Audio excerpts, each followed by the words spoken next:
Good morning, everyone. Welcome to the bucket courses. If the siren goes off this morning, don't clear the room. That's just a test, so don't pay any attention to it. We're okay.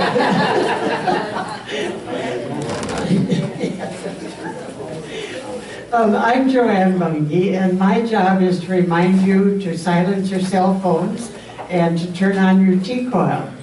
This is the second class of the three-class course with Gerald LaLonde, who is Professor Emeritus of Classics at Grinnell College, and he's going to talk to us again today about writing, history of the technology. Gerald LaLonde. Thank you. Good morning. Good morning. Left off last time talking about the writing of Chinese. We'll come back to that. But I wanted to go back to cuneiform writing for a brief time. And I am passing around a small box with 3 cuneiform tablets that belong to the college. 2 of them are complete tablets in red clay that are Assyrian in origin, but there's a small black fragment of the tablet that is Hittite cuneiform.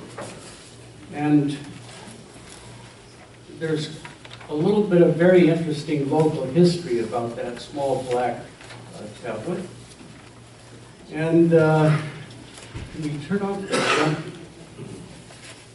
Can we turn off the front row of lights?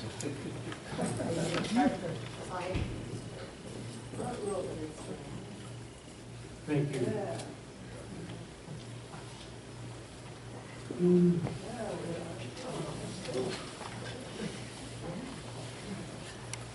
This story starts with a man, George E. White. See him here in his elderly years.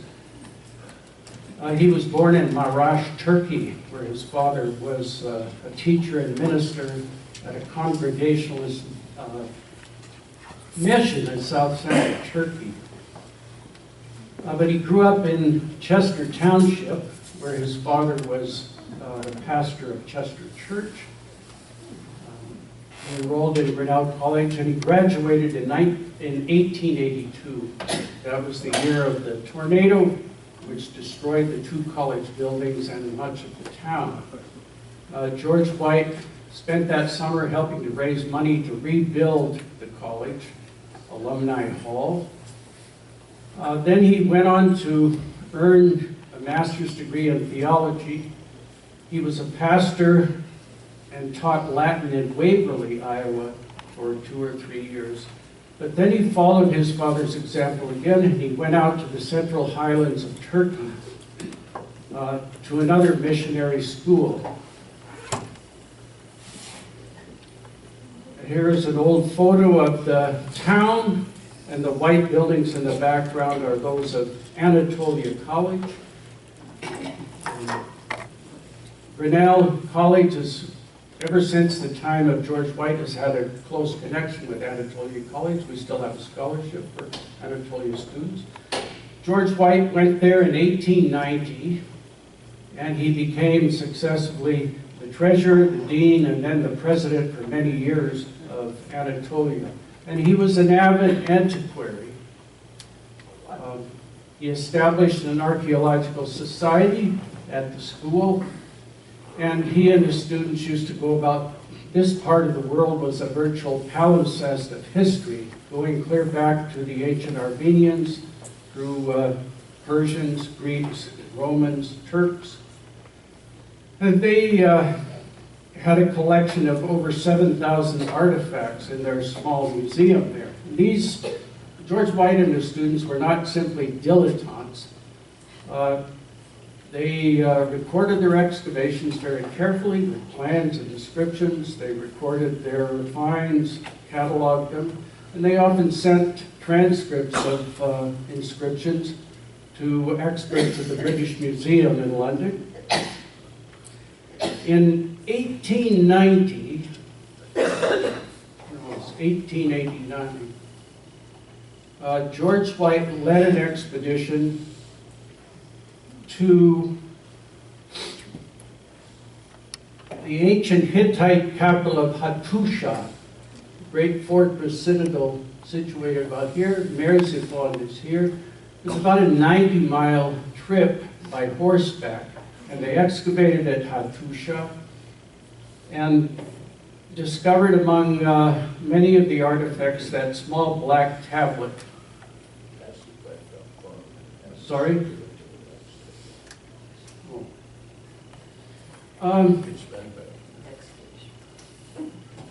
Later, George White, in his sabbatical in 1907, went to Oxford to do advanced study of the Greek language, and he met there.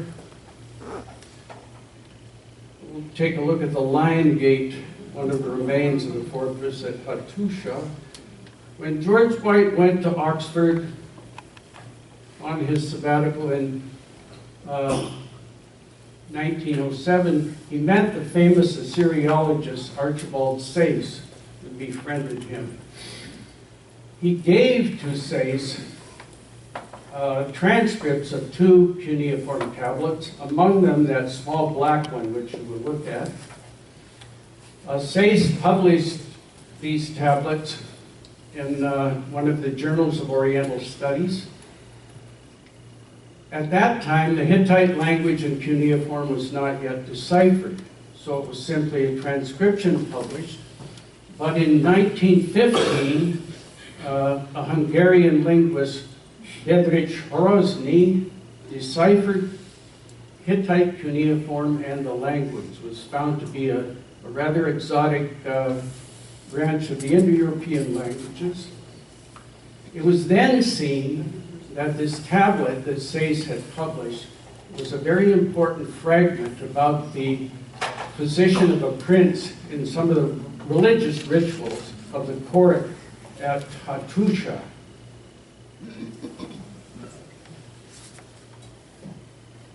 It became known as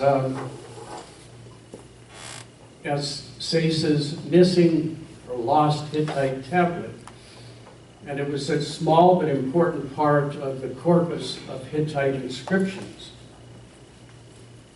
It was assumed that this tablet was lost along with most of the other artifacts that were held in Merseyflon at the Anatolia College when it was disbanded after the disastrous attempt of the Greeks after the First World War to invade Turkey. The school was closed down. George White, a few years later, refounded the school in Thessaloniki, northern Greece, where it still exists today. But the little black tablet was not lost. It became part of a large collection of artifacts at Grinnell College that was known as the Spencer Collection, called after E.T.B. Spencer, one of the old classics professors. He used to go to Rome in summer when Rome was being undergoing urban renewal, and he would pick up pieces of building stone and a lot of stamped amphora handles. And this collection lay in many boxes around the school until 1979. And that is when our student, Christopher Parslow, a graduate of Grinnell's public schools and also of Grinnell College, made a scholarly catalog of this collection. He and I also published about 60 to 70 in Greek and Latin inscriptions from this collection in a book that was entitled Greek and Latin Epigraphy in the United States. When Christopher went on to begin his graduate study at the University of Iowa, he brought the attention of one of his professors to these Hittite artifacts. That tablet, and there were a number of terracotta votives in the shape of bulls that were offered to gods in some of the Hittite rituals. That was Professor Alexander, and he was the student of Hans Guterbach, one of the great Orientalists at the University of Chicago, Oriental Institute. At that time, Hans Guterbach was looking for a subject for a Festschrift, an honorary volume for another great Orientalist, Meli. So when he heard about the artifacts in Grinnell, he came down to Grinnell from Chicago during spring break, and I gave him my office. I spread the artifacts out, on the table, and Güterbach picked up the 2 red clay tablets. "Oh, Syrian," he said. Then he picked up the black one. He started to shake. He started to rise out of his chair. "Professor Sayce has lost Hittite tablet." One of my favorite moments. So he published that tablet and the terracotta votive offerings in an article that was published in Melig's Festschrift entitled "Hittites in Grinnell." And a copy of the volume was given by Güterbach to the college, and it resides in the Grinnell Room Sterling Library. Now we go back to China.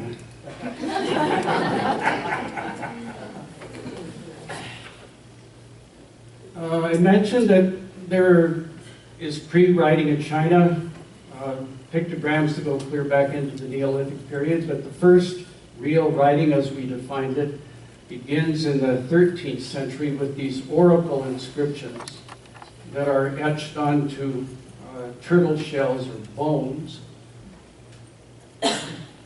Among all of the ancient systems of writing, the Chinese system did not require decipherment because it was used continuously from antiquity until the present time.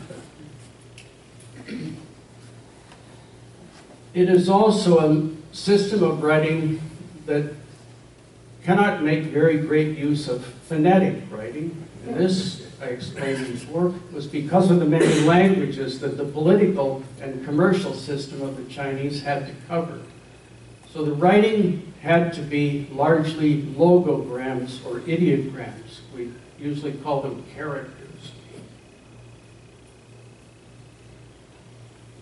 We'll look at some examples of how characters were used by the Chinese.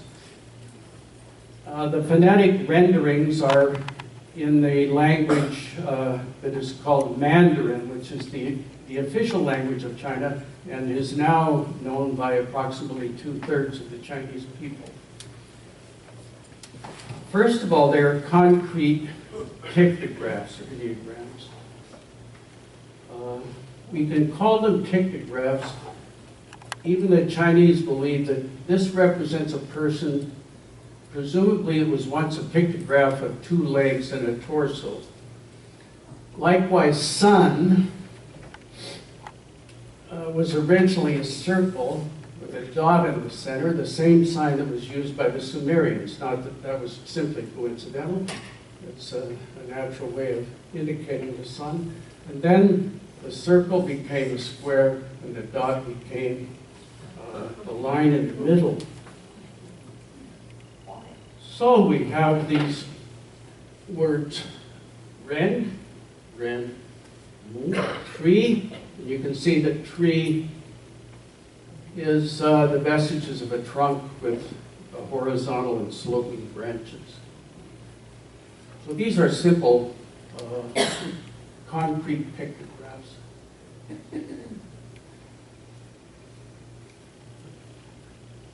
If the Chinese spoke Cantonese only, he would not understand the Mandarin language. But if he looks at these symbols, these are the phonetics of Mandarin, he would see the sign as an ideograph for the same thing in his language that the Mandarin speaker saw, Mandarin and Cantonese, in their respective languages, though they would have a different word for it. In other words, they have to memorize the meaning of the sign, what idea or concrete thing it stands for. This is the reason that an educated Chinese has to know a minimum of about 4,000 characters. And I spoke last time about another difficulty. The the 4 tones of Chinese. Every syllable of the Chinese language has one of 4 different tones, and the writing system does not indicate the tones. So learning Chinese language is one thing, learning the writing system is quite another thing, which makes it the most difficult linguistic study of all the languages. Then there are abstract ideograms. They indicate ideas, simply linear geometric signs. Make sense. The baseline with a sign that rises above it for up, and the opposite, vertical down to the baseline to indicate down. And of course, numbers are the easiest ideograms to write. You simply put a dash for each of the units. Then there are compound characters. We've seen this before in the case of Sumerian writing. There were 2 innovations that were attempted in Chinese writing in the 20th century. One was the introduction of simplified characters, which would supposedly facilitate literacy by making it easier to write. And in this example, the character on the right is the simplified, and the one on the left is the traditional character. Another attempt at reform under Mao, 1949, he attempted to introduce the Roman alphabet, our alphabet, to Chinese writing. This would be an easy thing to do among all those people, 2/3 of the Chinese who know the Mandarin language, the national language. But as we will see throughout these lectures, writing is a very conservative thing. It's a great matter of ethnic and national pride, and it is not easy to overthrow one system of writing and substitute it for another. What aided the use of the alphabet in Chinese writing more than anything was the introduction of English instruction in schools. And whatever you think of the communist regime of China, one of its great achievements was national education. Even in the remote villages and mountains, volunteers who are literate are sent out there, given their room and board. It's sort of like Teach America or the Peace Corps. And they go into these remote parts of China and they teach the Mandarin language. They also teach English. And most of those students have another Chinese language, which is their ancestral or their family language, the language of the area. Okay, compound characters. If you look at this character carefully, you can't look at it very carefully, but it's made up of these 2 signs, the sign for sun and the sign for tree, and they're superimposed on one another. So pictographically, it depicts the sun coming up in the trees, and therefore it becomes the word dong in Mandarin, which is the word for east.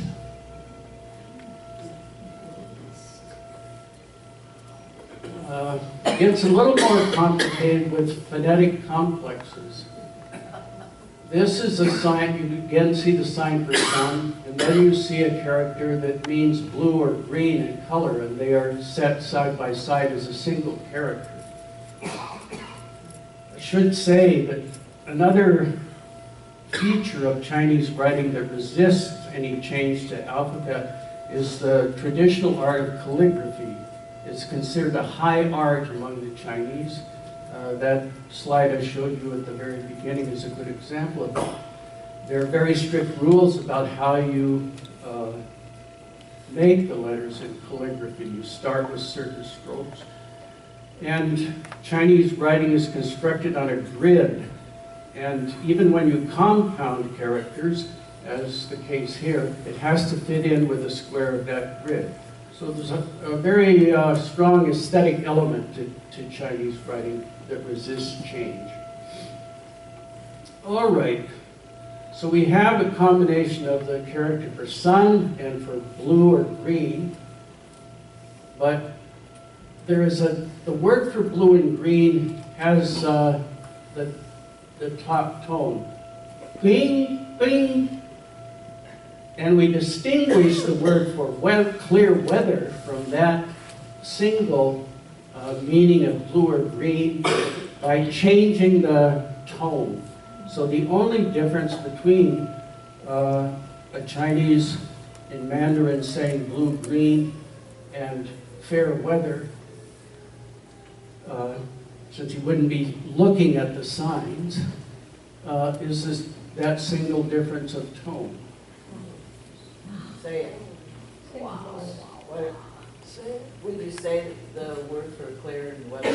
You said the one for blue-green. Yeah, I should have said when I distinguished in the early lecture the difference between language and writing, that one of my purpose was to disabuse you of the impression that I know all of the languages.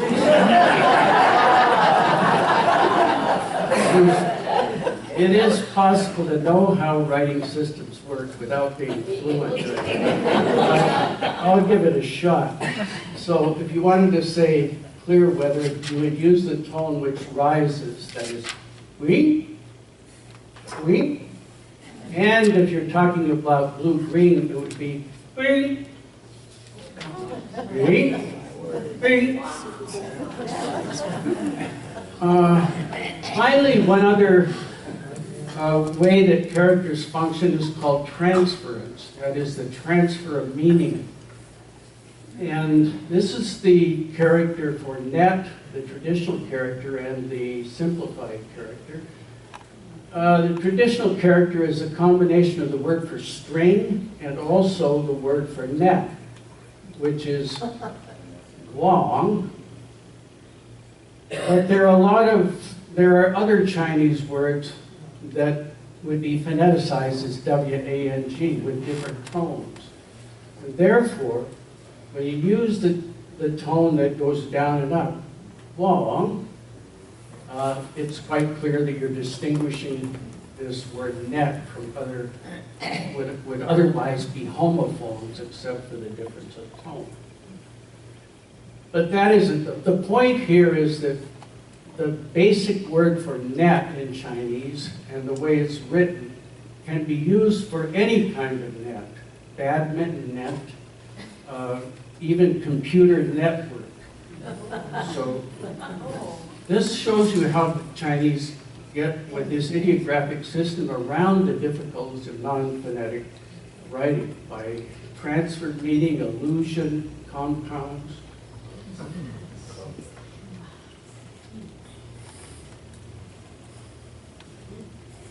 Okay, we'll look a little bit at the Japanese modes of writing, which are derived from Chinese. There are basically three methods of writing in writing of the Japanese language. One is a set of logograms, that is word signs, and this is called kanji. These characters are borrowed directly from the ideographical system of the Chinese. In fact, in very early Japan, when characters were adopted from Chinese in the 1st to 4th centuries of our era, these characters were used to write Chinese in Japan because Chinese was the language and the Chinese writing system was the script of the intelligentsia. Somewhat like what happened in England after the Norman invasion in 1066, most of the upper class people spoke French. But eventually, these signs passed from the treasury of Chinese word signs into Japanese, and they were given the Japanese words for those objects that are indicated by the signs. And this shows you how the writing system works. You can compound various words. What is common to all of these five sets of characters is the ideogram for water. And you have rainwater, seawater, the signs for hydrogen, sign for water, and the sign for element.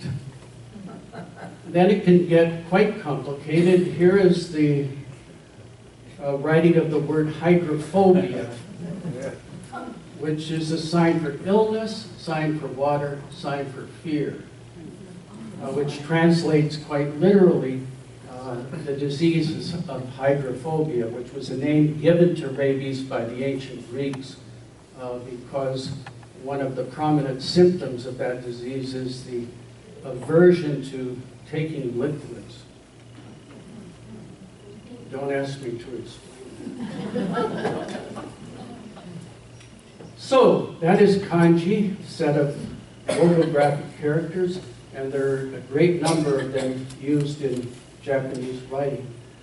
They also have syllabaries. There are two syllabaries, one called hiragana, which is used to write about objects that do not exist in the kanji set of word signs, logograms. You can see it's a consonant vowel system of a syllabic system of consonants, vowels, or vowels alone. This is very suitable to the Japanese language because Japanese is what is called an open syllabic language. That is, there is one vowel for every syllable, and it's always in the last position, either a vowel by itself or preceded by a consonant. And you can realize this very quickly from Japanese proper names, for example, Yokohama, Nagasaki, Okinawa. So, such a system of consonant vowel syllabic signs is very suitable. Also, the Japanese developed a simplified system alongside of the traditional. So this is hiragana, used traditionally to convey obscure forms of the language or words that do not exist in the kanji logogram system. But there's another type of syllabary. Kana is the word for syllabary, gana or kana. This is a later development, and katakana, again, as you can see, is a consonant vowel set of syllabic signs, very well suited to the Japanese language. Because it's more modern, it's quite simplified. The strokes are quite simplified. Katakana is used to write foreign words, loan words, scientific terms, onomatopoeic expressions like bang, boom, bong, such. There is one other wrinkle to Chinese writing. It's simply the romanization of the phonetics of Chinese language. This is very useful because, Japanese. Japanese language, the Japanese writing system is difficult to comprehend. It's difficult to learn because almost all Japanese text is made up of a combination of kanji, hiragana, and katakana. So you really need to know all three systems of writing quite well to read or to write Japanese. But there are many people who want to learn the language first, as you have to do in Chinese, and then eventually learn the writing system. And there are several systems of romanization. That is, they give the phonetic equivalent of Chinese pronunciation in our alphabet. So let's look at just one example to illustrate how katakana works with borrowed words. And I use two words that are quite familiar in recent Japanese history. And the way this system works tells us quite a bit about the writing system as well as the language itself. Watakana. Here are the katakana symbols, one for each syllable. Then we have the romanization, the Romaji equivalent of that. Guadalcanal, pronounced by a Japanese, is Gadarakanaru.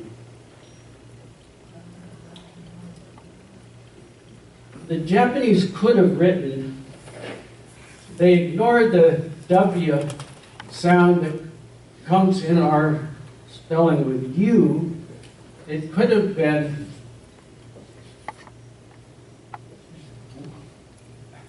I'm sorry. It could have been Gawa. All writing systems are economical. They all have shortcuts. But it could have started like this. Because there is an ideogram, there is a syllabogram for wa. So it could have been Gawadarakannaru. But they shortcut and leave out the W sign in the pronunciation.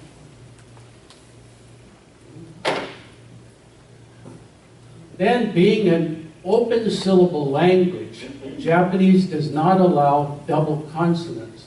So when you come down the word Guadalcanal, with L and C, we have a double consonant.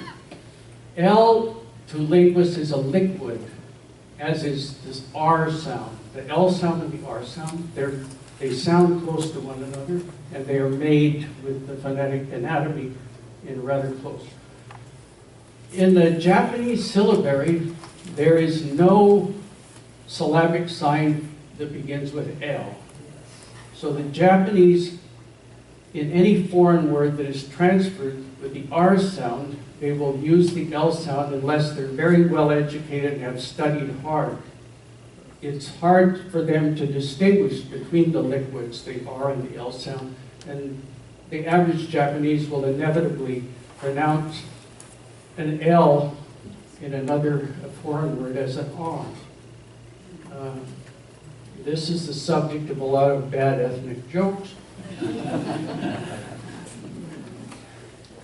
But it's not peculiar to the Japanese.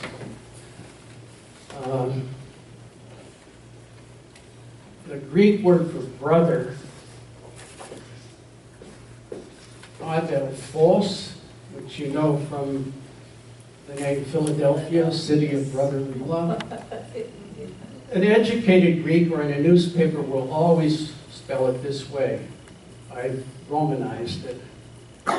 But half of the Greek people will pronounce it and write it as this. Adelphos. So this is a peculiarity that is not unique to the Japanese. So we go down the unvoiced guttural. In Japanese syllabary, that is always romanized with a K. So C and K are the same sound. So it's romanized with a K. Then we come to another liquid at the end, the lambda. And in an open syllable language, you cannot have a consonant by itself. So you interpose a vowel, just as they did back here, between the D and the L.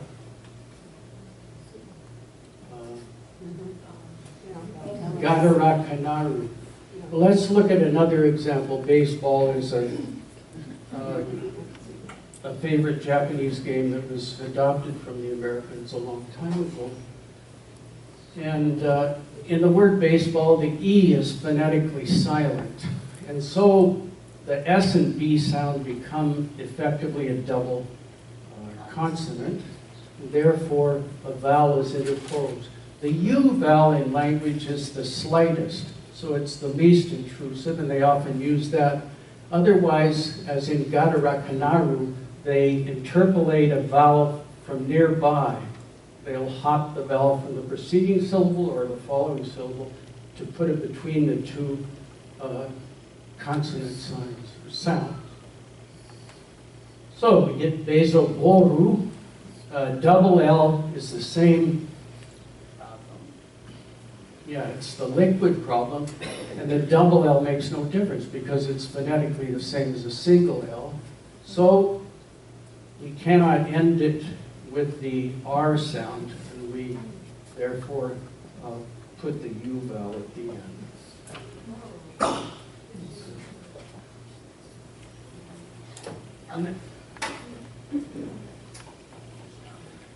Now we will go to Egypt.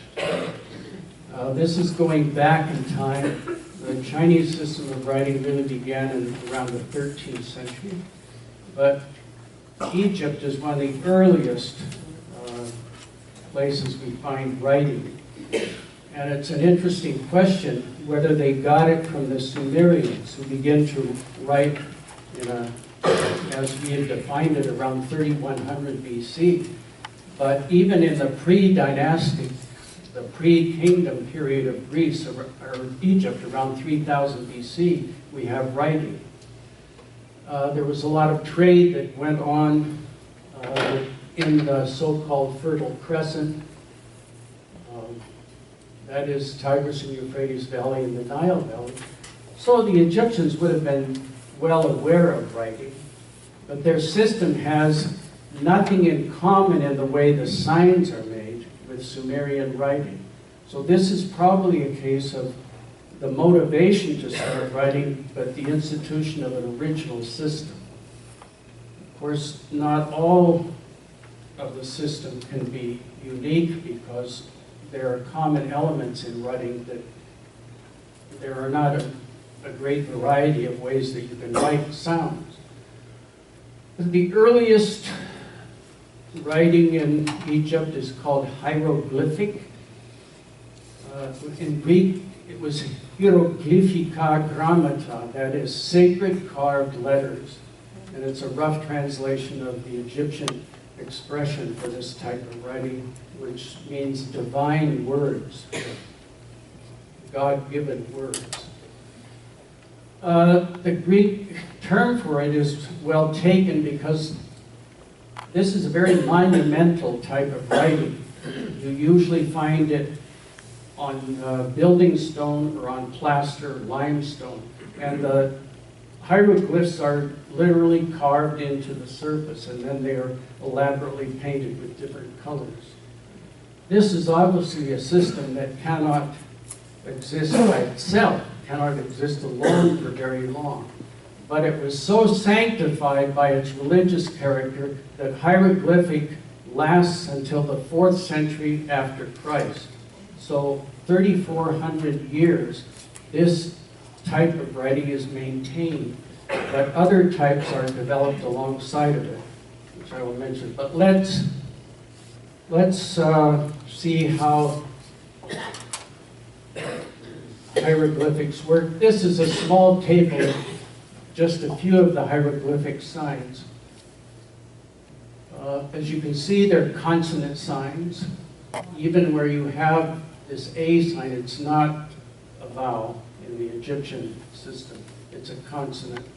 So this is basically a consonantal syllabary, where you have to understand the vowel from the context or from some other clues. Throughout the early history of Egypt, there were about 800 of these hieroglyphics, so this is a small sample.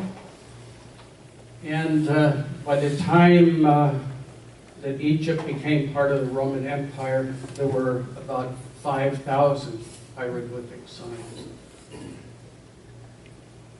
Here is some example of how the different ways they work. The signs either represent words, that is, they are ideograms and logograms, or they may represent words that begin with the same consonant, or they may represent consonants. It's easier to explain it by looking at the example. The Egyptian word for house is a 2-syllable word, and those syllables begin with a P sound and an R sound. The word for house is a word of 2 syllables that begin with P and R.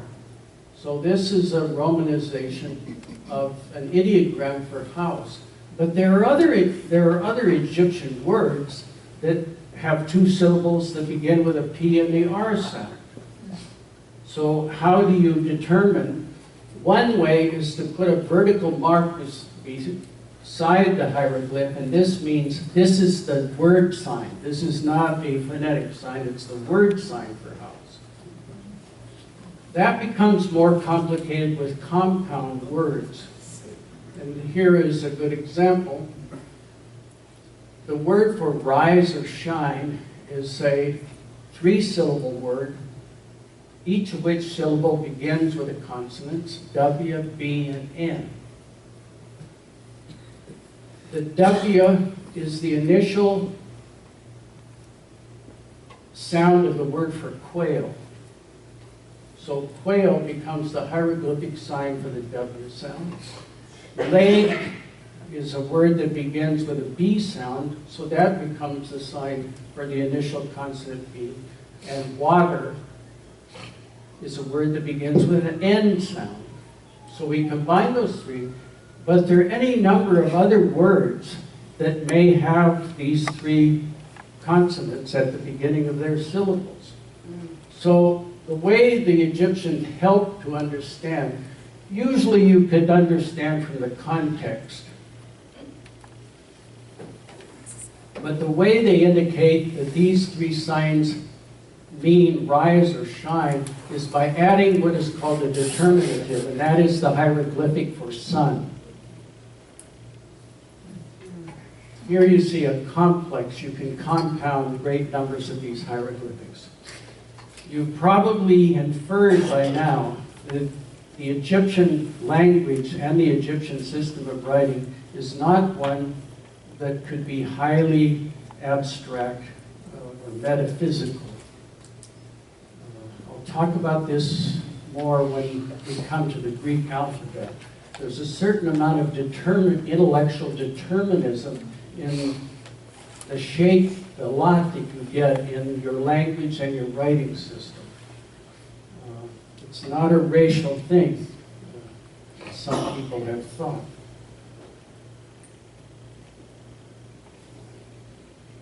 Okay, very quickly the Egyptians adopted a cursive form of hieroglyphics. This was used especially for important funerary documents. The famous Egyptian Book of the Dead is written in cursive hieroglyphics. You can see they fairly closely resemble, but they have a more curvilinear form. And this is another case of the medium of writing determining the form of the writing. We saw in cuneiform, using clay tablets with this little wedge-ended stick, you can make just straight lines. But the invention of papyrus as a kind of paper by the Egyptians allowed the use of brush and pen in curved strokes.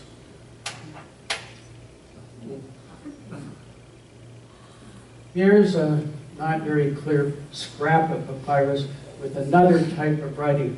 Alongside of cursive hieroglyphic, they also developed a cursive writing that was used for governmental administration and commerce. It's called hieratic, which means holy, but it's not holy. And then, more near the end of Egyptian civilization, in the 4th century BC, a demotic form of writing, that is a popular form of cursive writing, was added to these other systems. This example is in demotic characters. Now I'll say a little bit about how are we doing for time. Oh, it's time for a break. This is a good stuff. Cheers, ladies and gentlemen. Now for the second half of our class with Jerry LaLonde.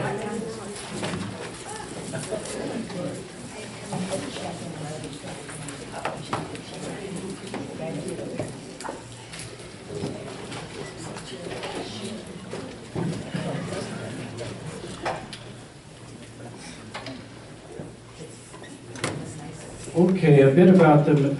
Along the way, I will talk occasionally about the materials of writing.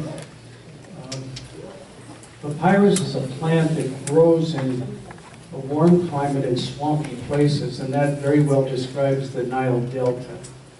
And it was an ingenious discovery of the Egyptians that they could make a kind of paper out of this plant. In fact, our word paper, its etymology is papyrus, which is not paper in our sense. The papyrus stalks grow about as tall as 10 feet.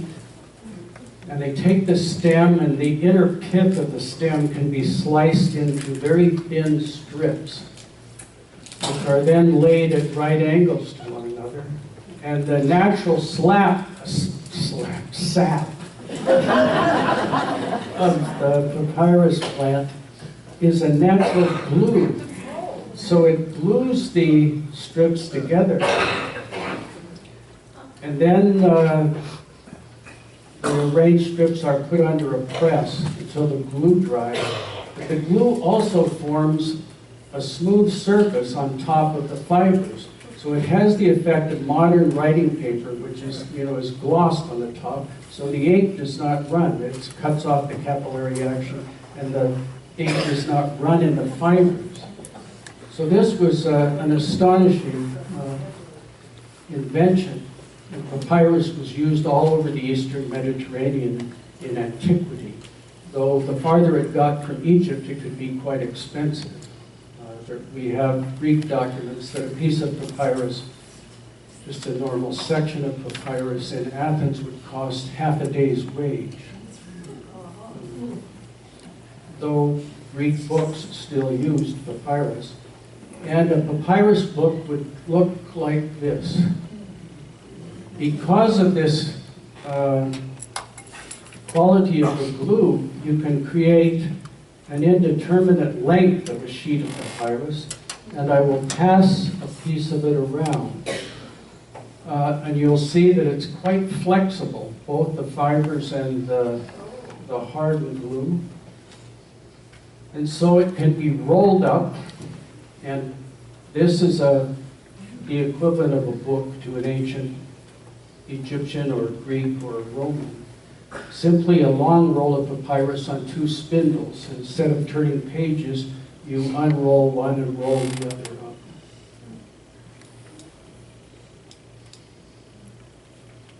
Finally, probably the most famous or infamous example of Egyptian writing is the Rosetta Stone. It was found in the Nile Delta by the army of Napoleon when he invaded Egypt in 1799.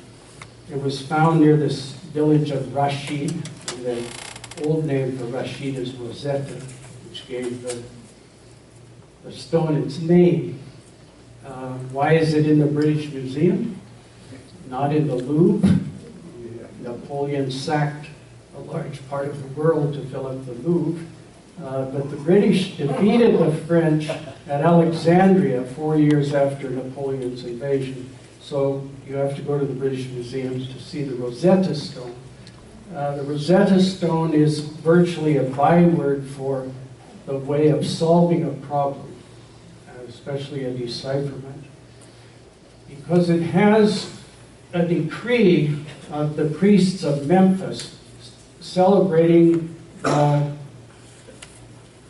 crowning of one of the kings of Egypt, Ptolemy V. At this time, after Alexander the Great died in 323, he gave his empire to his various generals, and Ptolemy inherited Egypt. So Egypt is ruled from that time on by Macedonian Greeks.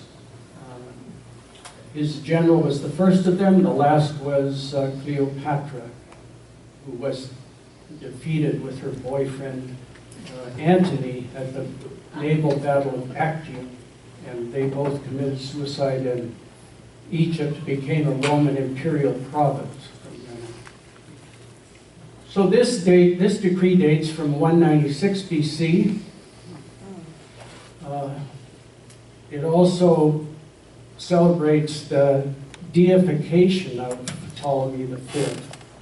Remember, Alexander declared himself a god before he died, and that began the habit of emperors claiming deification.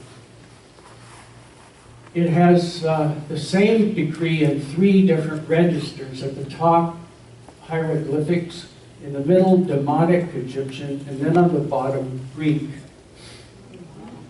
So this was the key to the decipherment. A number of linguists worked on this stone. And the decipherment was made possible by the fact that it has a lot of proper names in it. And those names, therefore, have the same phonetic value in Greek as they did in Egyptian, both hieroglyphics and Demotic. And because Greek is like Chinese, a writing system and a language that has survived continuously from antiquity, they knew all of the phonetic values of the Greek, so they simply took the names that would have the same phonetic value in the Egyptian writing as in Greek, and that gave them the phonetic value of enough of the Egyptian signs that then it's a kind of concatenation. Once you find enough signs, then you can apply the value of those signs to common words, not just proper names. So by 1820, hieroglyphic and the other types of Egyptian writing were deciphered. And the man who gets the credit for it, the one who made the final solution to this problem, was Jean-François Champollion, a French linguist.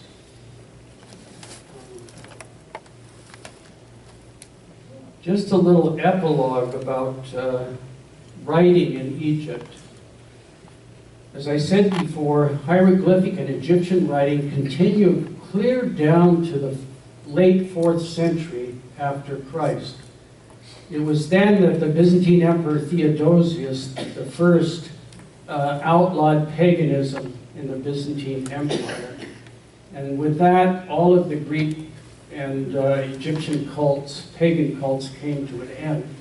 And along with it went the Egyptian systems of writing. Since Greek was already being used in Egypt by the Ptolemies, the Greek alphabet became the new way to write Egyptian. And you can see this is the Greek alphabet going from alpha to omega, but there were a few nuances of sound in the Egyptian language that could not be conveyed by Greek letters, and so they adapted 6 letters from the old Egyptian system of writing. The Egyptian language and writing by this time is called Coptic, which is probably has its etymology in the word Egyptos. Gyptos becomes Coptic. They're not certain about that. Coptic was not a new language, though we talk about speaking Coptic. It's the ultimate evolution of the Egyptian, the ancient Egyptian language. And it flourishes in Egypt until the 10th century, when the Arab invasion brings a new language, which is a Semitic language, and a new system of writing, which is Semitic in its origin. And that is the writing and the language that persists in Egypt to the present day. Now we're going to take a trip out into the middle of the Mediterranean to Crete, which has another distinctive set of writing systems that are very interesting and were and still are problematical. Crete has a very early history. A few years ago, stone tools dating from 100,000 BC were found on the southern coast of Crete.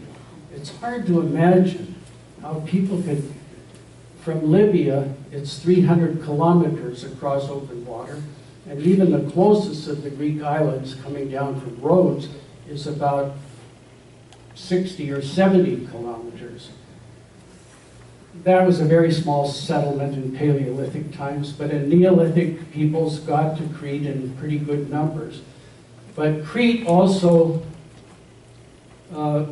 was an example of that explosion of civilization that occurred at the beginning of what we call the Bronze Age, about 3000 BC. A new people settled in Crete. It's uncertain where they came from. Perhaps there are some elements of their system of writing that has inklings of the Egyptian system. I'll talk about it in a bit. And there was a myth among the Greeks that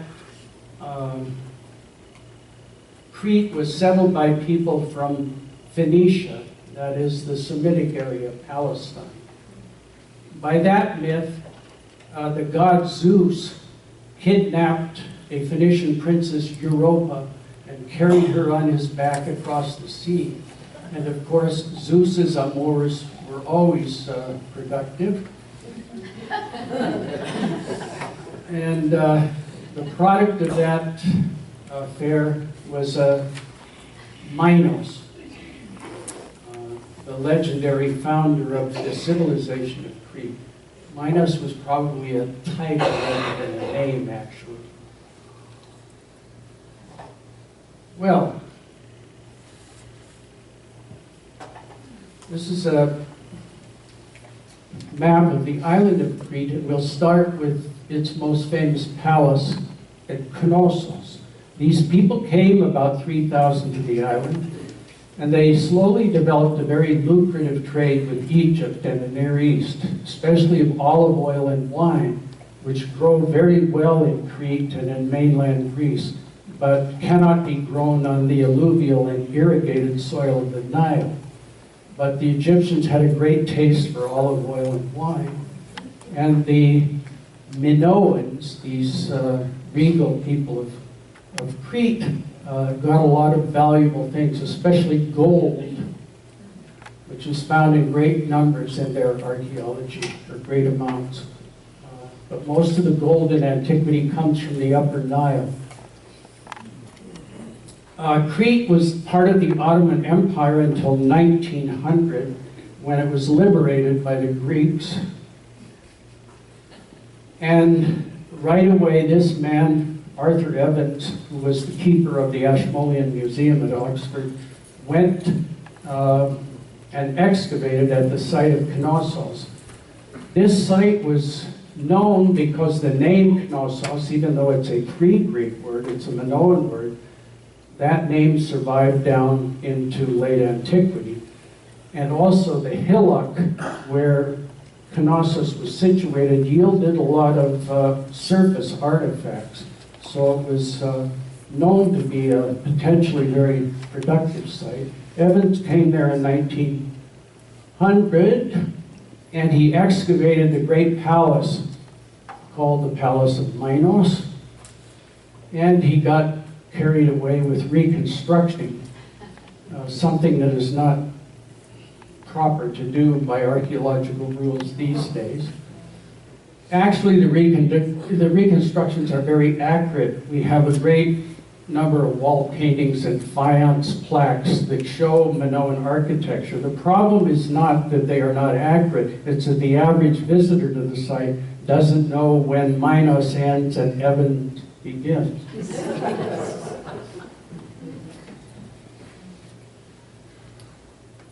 Evans found at Knossos 3 types of writing. We have them illustrated here. One was a rough ideographic system of writing, which he called hieroglyphic, after the Egyptian system. And then there were 2 other types, which he named linear writing. One was quite distinct from the other by reason of the different symbols that were used, and he called one linear A and the other linear B. And even though linear A tablets are found at other Minoan sites, and they come from much earlier contexts, they come from as early as 1550 BC, linear B is found at Knossos dating only from about the middle of the 15th century, 1450 BC. But Evans found a few linear A tablets. Later they were found at other sites, and he found about 3,000 linear B tablets there at Knossos. And he kept these pretty much to himself. He was a very proud man. He was not a great linguist or an epigraphist. He was a great archaeologist. So he kept these tablets to himself in the hopes that he would be able to figure them out. This is an example from another site of the hieroglyphic form. These look like products of various types, maybe fish, perhaps this is a fish, or perhaps it's an ideogram for a wine or an olive jar of some sort. But obviously, these tablets are chiefly items followed by numbers, probably a decimal system, with the dots again being the 10 and the vertical strokes being the units. Evans devoted the first of 2 volumes entitled Scripta Minoa, that is Minoan writing, to the hieroglyphic system. And it was very inconclusive. He was unable to present a decipherment that met anybody's acceptance. So, he lived until 1941. He studied his tablets, which he kept largely to himself. There were found on Cyprus tablets that used a very similar form of linear writing. And these tablets were also studied by Evans. They were used to write a very early undeciphered language that the Cypriots used. It may have been the same language used by the Minoans. But eventually, this Cypriot syllabary was also used to write Greek. The Greeks eventually settled Cyprus. And between the 9th and between the 7th and the 4th century, there are some documents on clay from Cyprus that are biliteral texts. They are texts of the same thing in Greek and also in this linear script. So that made the decipherment easy. It was, in effect, a Rosetta Stone for the solution. But this gave no clue as to the meaning of these same symbols in linear A or linear B. All that Evans could do from the biliteral inscriptions was say that these characters had these values in the Greek language. But those values transferred to linear B or linear A were inconclusive. Now, no discussion of early Cretan writing would be proper without talking about a very special document that comes from this palatial site, Festos. Festos was excavated by the Italians sometime after Evans' excavations at Knossos, but it was the same type of palace. These great palatial centers were done on pretty much a kind of cookie cutter. They were greatly influenced by, and they were an interesting people. They began to build palaces about 2200 BC, and then there were various phases. Crete is very liable to terrible earthquakes, and every once in a while the palace gets shaken down and then it's rebuilt. From 2200 BC, and this is the proper way for an archaeologist to treat a site. You only restore insofar as to conserve the site, that is, to keep it safe from weather and other things. But here is the unique document that was found at Festos. It's called the Festos disc. It's about 6.5 inches in diameter. It's completely unique. There's nothing like it. It doesn't resemble in its ideograms or pictograms. It doesn't resemble that what we know from the hieroglyphic system or from linear A or linear B. It's possibly an import to Crete, but there's no example of it found in any other place in the Mediterranean or anywhere. But of course, it has elicited a great deal of interest, both from professional linguists and from amateurs. I'll give you a couple examples.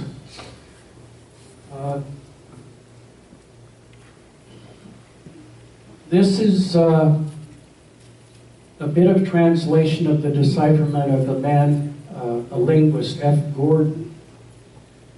He started out with a premise that the language behind this script was Basque. This is a favorite technique of linguists. You start with a language which is unique. We don't know any other language that Basque is related to. Etruscan is another such language, which linguists, you'll see that applied to Linear B later on.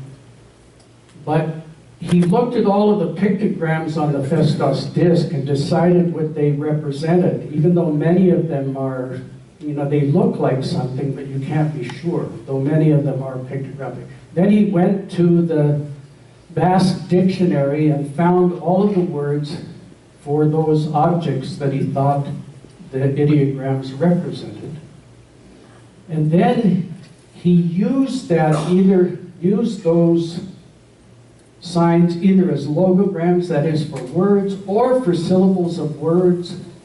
And when it suited his purpose, he read from right to left or from left to right. He even turned some of the signs upside down to suit his purpose. And this is an example of a little passage from a translation of what he came up with.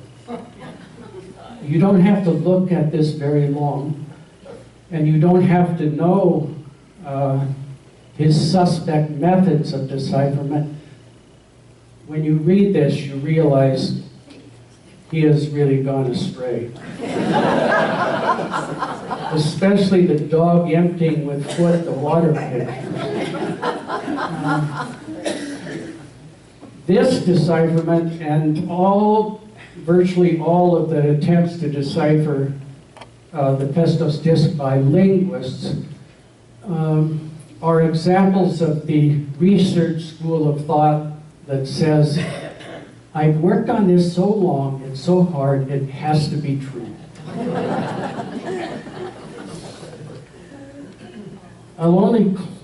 I'll close by mentioning my favorite explanation of the Festos disc by an amateur, and that was the fellow who claimed that it was an intergalactic navigation chart. This person did not say whether the Minoans were visited by space aliens or whether they had their own space program. But since paranormalcy is not inhibited by scientific facts, they could well say that there was just all kinds of traffic going between Bronze Age Crete and distant planets.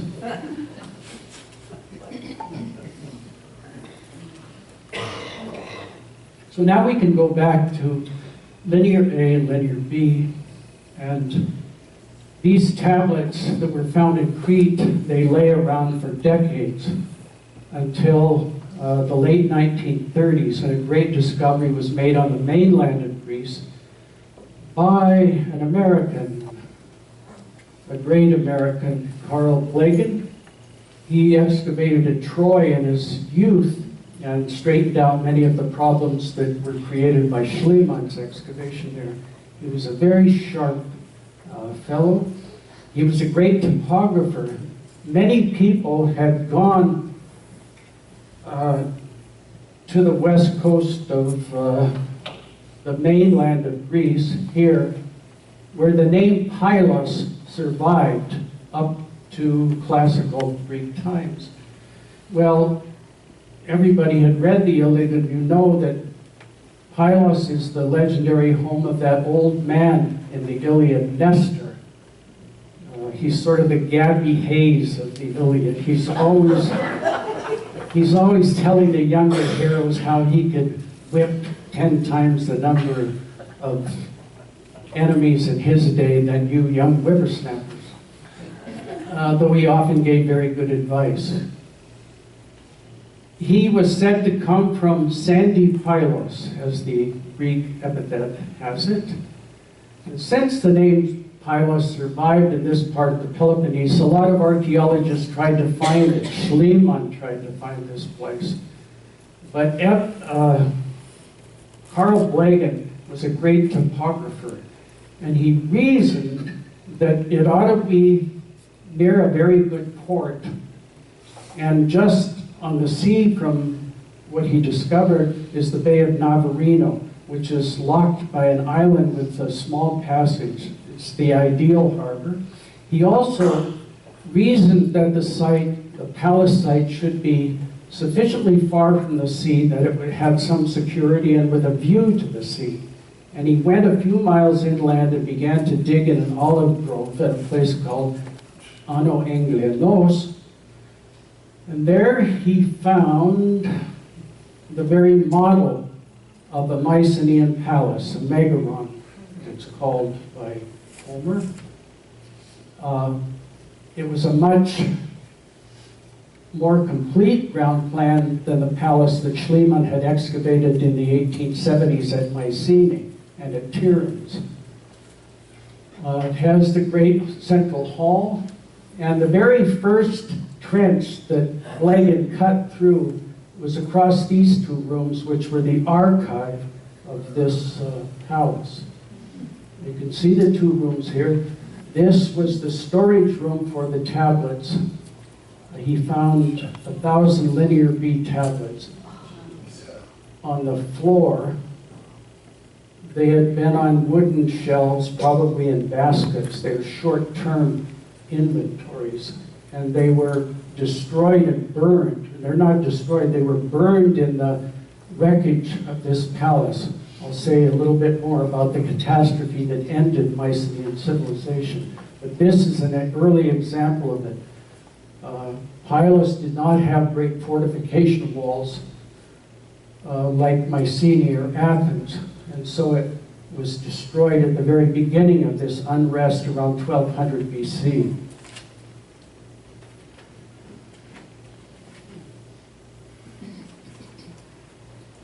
So these two rooms, this is where the tablets were stored, and this bench is where the scribes sat and produced these records. Here's a photo from the time of the excavation itself of the record room with the remnants of these found on the floor. These, unlike the cuneiform tablets, linear B tablets were always short-term records. They were you simply take a piece of clay. This is a good example. This is a very small record of chariot wheels. And you just take the raw clay and scratch it at the record, and then it's left to dry in the sun. We can tell from these records that they are inventories of about, at most, 4 months. Considering the detail of their administration, it's probable that they kept longer-term records, probably on papyrus, since they had a regular trade with the Egyptians at this time. They are not fired like long-term cuneiform tablets, but the fire that destroyed this palace, like the one that destroyed the palace at Knossos and Festos, baked the tablets and caused them to be preserved. Though they had to be very carefully handled. Blegen tells a workman who picked up a linear B tablet and had dirt on it, so he wiped his hand across it and erased the... so these tablets were left to dry again. And they were found in 1939, and they were stored during the war in the National Bank of Greece. And after the war, linguists and archaeologists set to work on them.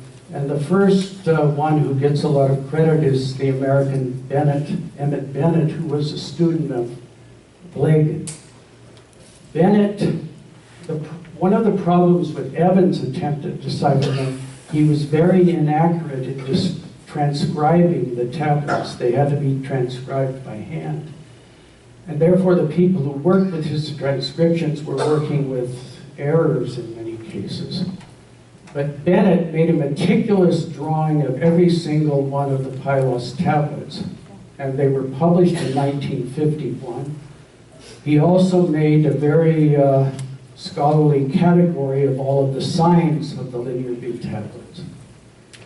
He also was able to distinguish Linear B from Linear A. By this time, Evans was dead. He died in 1941. But of course, he was aware of the find of the Linear B tablets in 1939, so he thought that it verified his opinion that the Minoan civilization, which was chronologically much earlier than the Mycenaeans of the site excavated by Schliemann or Huron, he imagined that the Mycenaean sites on the mainland were colonies of the Minoans. And when the Linear B tablets were, he now said, well, this proves what I think. We now have the Minoan writing here at one of their satellites on the mainland. Fortunately, Evans died in 41 and did not see all of his ideas overturned by the decipherment. But Bennett was able to distinguish Linear A and B. He noticed that the same concatenation of signs on Linear A, which recurred again and again on Linear B, were not found in Linear A, which suggests it's a different language. Also, the scribes of Linear B often traced a line through the clay before they put in these signs, and this never occurs with Linear A. So the evidence was beginning to mount that Linear A and Linear B were quite different systems of writing. And much of the credit goes to Alice Kober.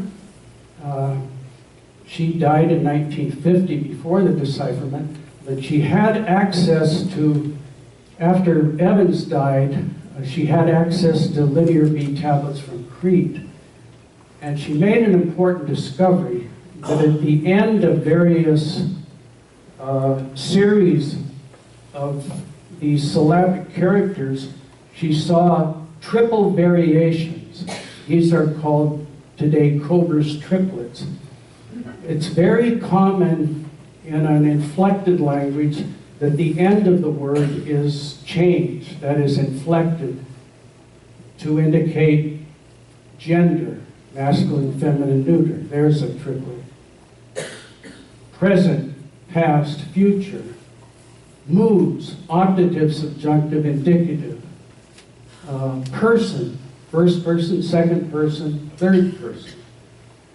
This led people to believe that the language behind Linear B was an inflected, highly inflected language, and Kober gets a lot of the credit.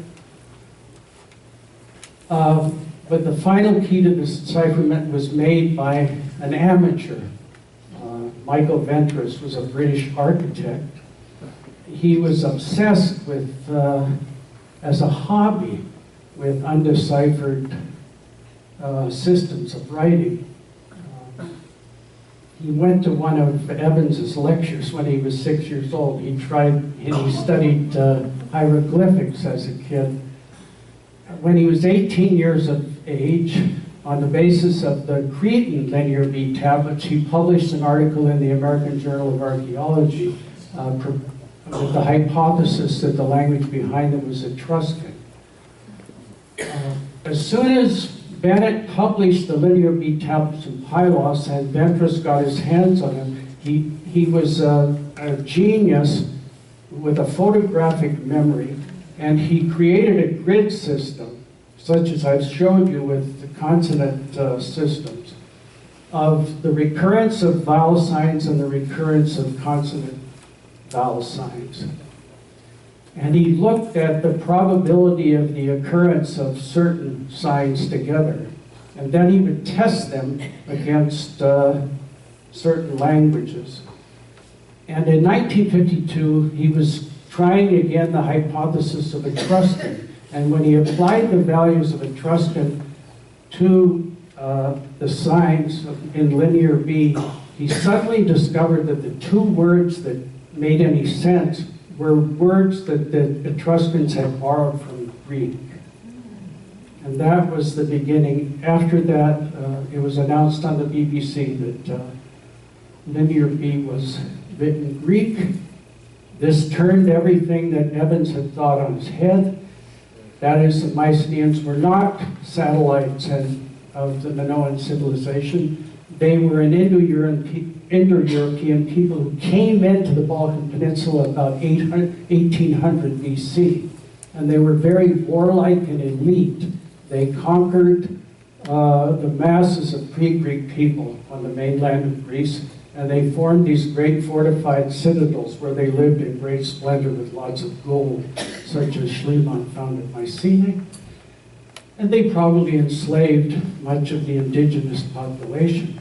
Well, that system worked okay as long as they had a very lucrative economy from the trade with the Near East and Egypt. But they made a terrible mistake. They paid back the Minoans, who were very peaceful people. Those palatial sites were not walled or fortified. They lived for 3 millennia in peace with one another. The Mycenaeans went there. All of the palatial sites on Crete were destroyed around 1500.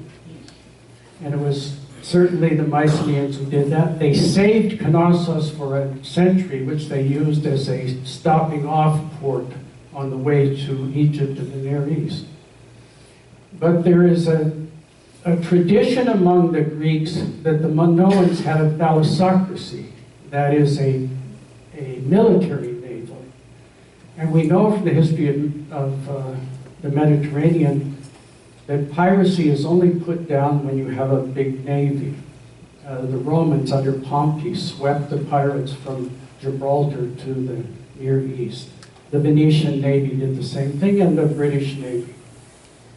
So, this thalassocracy, if it was destroyed by the Mycenaeans, probably gave rise to piracy. And we have in the tablets of the Egyptians, and also tablets from the Hittites around this time, that there were the rising of great piratical groups in the Mediterranean. They are called by historians the Sea People.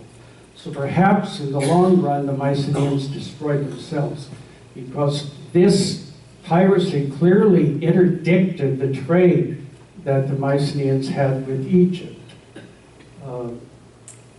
They could no longer import the luxuries, and what happened was that the population shrank, and there were great uprisings of these lower class people who destroyed the palatial, and the Mycenaean elite fled in great droves to other places. The only place we find their dialect is a small pocket in the mountains of Arcadia in the Peloponnese, and clear on the island of Cyprus. And Greece went into a dark age, starting in 1200, and then with a vengeance in 1100. And there's depopulation and migrations of people. How are we doing?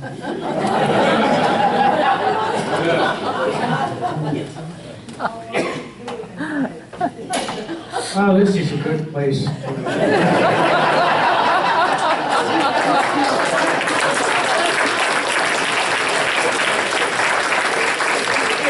It's hard to keep track of the time when it gets so interesting that you want him to keep going on. But I know some of you have other things to do after 11:30. And I don't know about you, but I'm feeling a lot better about the English language now. Well, we will see you all back again next week. Turn on your cell phones, turn off your tea coil, and thank you for coming this morning.